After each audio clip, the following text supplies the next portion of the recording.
Nabi Yakub. Nabi Yakub ni dah ada 12 orang anak. Salah seorang Nabi Yusuf. Nabi Yusuf ni dicemburui oleh adik-beradik dia. Adik-beradik dia buang kat perigi, ambil baju Nabi Yusuf, koyak-koyakkan, lumur dengan darah kambing. Kena bawa balik ke ayah dia, ayah, adik kami kena makan serigala. Nangis Nabi Yusuf, Nabi Yakub sampai merah-merah mata baginda. Jadi maknanya nangis merupakan fitrah. Para nabi, para anbiya alaihi wassalatu wassalam juga menangis. Jadi nangis itu adalah benda-benda fitrah. Benda-benda yang boleh membawa ketenangan. Sebab menangis itu dia release kita punya tension kita punya tekanan kita.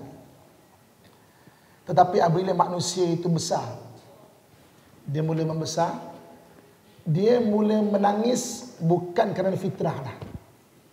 Dia mula menangis kerana dendam, tak puas hati. Anak-anak kita kan sekolah rendah berebut barang, mula menangis kan. Dia mula menangis bukan sebab fitrah lah. Kan? Apabila makin besar lagi mula menangis sebab hilang harapan. Kan? Nangis dia sebab takut menghadapi hidup. Menangis dia kerana tertekan dengan masalah-masalah tertentu. Sedih dan nangis dia kerana tak tentu dengan masa depan yang dia ciptakan sendiri cerita tu dan dia cuba percaya, akhirnya dia sedih. Tu yang ada satu orang kakak ni sakit pinggang.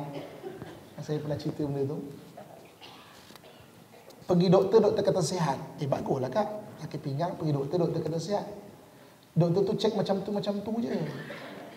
Jangan-jangan sakit pinggang ni sakit bawah pinggang tak? Aduh. Kalau sakit bawah pinggang nanti macam mana Ustaz, mesti belanjanya besar. Nanti mesti suami saya tak sayang saya lagi. Aduh, nanti mesti dia nak kahwin lagi Ustaz. Pening. Aduh, macam mana ni? Kak, dah kena sakit bawah pinggang ke belum? Belum, tapi agak-agaknya macam tu lah, agak-agaknya. Dia sedih bukan sebab fitrah dah. Takut menghadapi masa depan. Benda-benda sedih dan menangis bukan sebab fitrah lah. Jadi ada orang yang nangis sebab keduniaan yang tak dapat, sebab terlalu kecewa. Jadi dia menangis sudah tidak mendatangkan ketenangan. Menangis ni Allah jadikan bagi manusia sebagai fitrah dapat ketenangan, tak datangkan ketenangan. Tapi Allah Subhanahu wa taala itu Maha Pengasih kan. Di antara ibadah-ibadah kita ni ada Allah jadikan satu ibadah, iaitu ibadah yang perlu kita pergi ke Mekah. Mekah tu asal perkataan Mekah adalah Bakkah. Bakkah ni makna dia tangisan, bukaun, tangisan. Jadi tanah yang dimulakan tamadunnya itu dengan tangisan. Kan ketika Nabi Allah Ismail diletakkan kat situ, haus dia, bekalan air terputus, menangis dia, maka dia terjah bumi itu dan terpancarlah mata air Zam-Zam. Jadi daripada situ maka bermulalah tamadun berada di Mekah, di bumi Mekah itu, dan orang datang ke situ akhirnya memang tempat orang nangis kerana fitrah. Cuba kita lihat kan, kita datang ke Mekah, tawaf, di hujung-hujung telinga kita dengar orang menangis. Ketika itu dengan sendiri kita berdoa tu kita boleh menangis. Nangis tu waktu tu menangis sebab fitrah lah. Nangis, maaf Tuhan, banyak dosa aku ya Allah. Sekalipun kita menangis ketika itu mengadu masalah suami kita, mengadu masalah dunia kita, tapi mengadu tu fitrah, mengadu kepada Allah Subhanahu wa taala.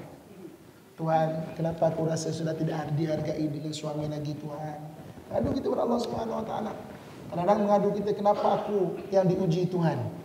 Kenapa ipar aku ni macam-macam, tuduh aku macam-macam, aku tak usik dia pun. Aku layan belus aku je. Tapi dia ni yang kacau lah, katalah fitnah lah, apa cocok sana cocok sini. Tuhan, aku bukan berdoa kepada keburukan, tapi minta keadilan. Kan nangis kita, kan, dengan sendirinya. Tawaf, kadang-kadang berempuh-empuh, dapat solat dekat Hijr Ismail. Alhamdulillah, solat 2 rakaat. Walaupun kita berempit-empit, ditolak-tolak, tapi berdoa tu boleh menitis air mata. Kerana apa? Balik pada fitrah balik. Merujuk kepada Allah Subhanahu wa taala yang menciptakan kita, Allah Al-Mubdi'u. Kerana fitrah balik. Pergi kepada Allah Subhanahu wa taala. Jadi sebab itu, orang yang apabila fitrahnya telah kembali kepada kejadian asal yang Allah Al-Mubdi'u, Allah mencipta, dia akan mudah menitiskan air mata. Solat malamnya boleh menitiskan air mata. doanya boleh menitiskan air mata. Menitiskan air mata kerana fitrah. Bukan kerana dendam, bukan kerana tak puas hati, bukan kerana kecewa, bukan kerana takut menghadapi kehidupan, tapi kerana mengharap pada Allah Subhanahu wa taala. Dan orang yang telah kembali fitrah dia mudah untuk menitiskan air mata kerana fitrah itu. Kerana kasih sayang tak apa, kerana kematian tak apa, sebab itu fitrah. Tapi jangan sampai mencederakan diri, sampai keluar daripada fitrah, pukul-pukul badan. Orang-orang Arab dulu kan, sekarang pun ada orang-orang Syiah kalau mengingati kematian atau kewafatan Sayyidina Husain, maka dia akan pukul-pukul badan dia. Itu kan dilarang.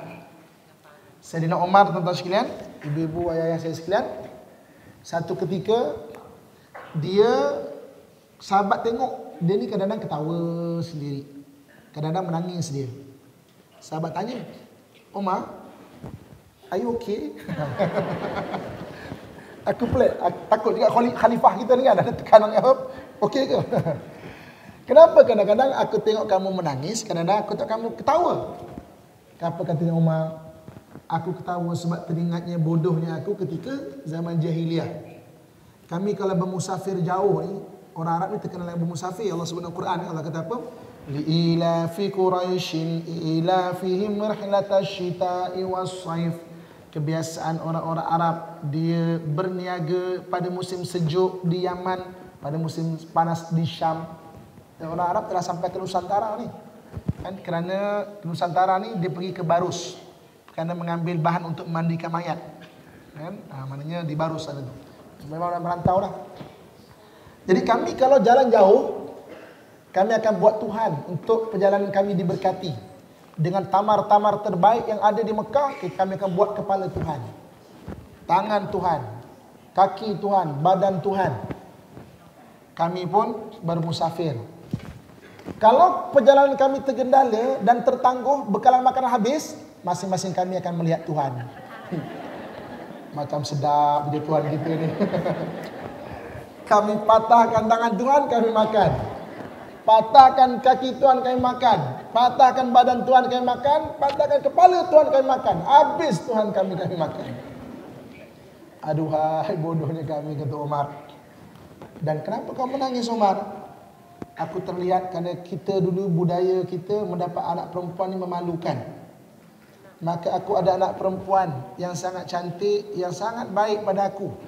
Kerana malu, budaya Arab malu mendapat anak perempuan, aku bawa dia ke tengah padang pasir. Aku gali satu lubang, dialah yang membawakan air untukku ketika aku menggali pasir itu. Dialah yang melapkan peluh aku ketika dilihat aku keletihan. Setelah lubang ini dalam, aku kata pada anakku, cuba kamu lihat keadaan lubang ini. Ketika anak itu melihat, aku tolak dia. Dalam keadaan dia menjerit, aku tanam dia hidup-hidup. Tapi Umar dulu kenapa buat jahat, zalim ke orang, sedikit pun tak rasa bersalah, sedikit pun tak rasa bersedih, sedikit pun tak menangis, kerana fitrah terosak. Tapi Islam datang, betulkan fitrah, dia boleh sudah bersedih dengan apa yang telah dibuat. Sebab itu Islam datang ni, dia betulkan fitrah. Menangislah kita, asalkan tangisan itu fitrah. Jangan menangis sebab keduniaan.